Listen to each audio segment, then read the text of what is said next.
New guidelines from the American Cancer Society call for earlier screening for colorectal cancer. Screenings for all adults now should start at age 45. SNN's Samantha Sonner has more. Colon cancer survivor Jane Giroux knows the consequences of waiting too long to be screened. Before yesterday, the screening age for colon cancer was 50. I was 56 when I had my first screening, and when I came out of anesthesia, the doctor said, "I'm so sorry, you have a large mass. We're pretty sure it's cancer."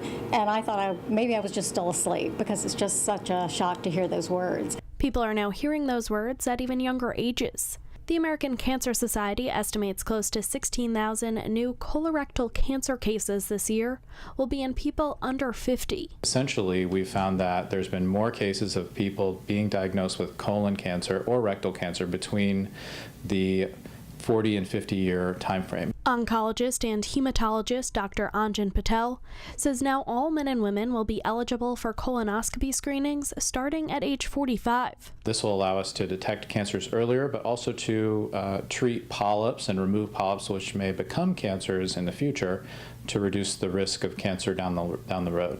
Guidelines for length of time between testing have not changed. So it'll be every 10 years for most if they find no polyps, and then it might be more frequent if they find polyps.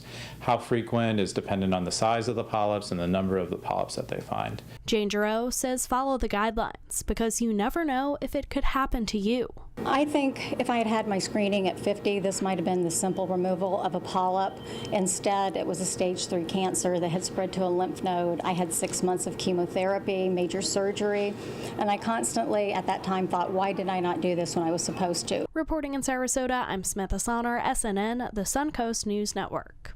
Samantha, thank you for that. And Dr. Patel says you should consult your own doctor about screening because your family medical history may call for screenings even earlier than age 45.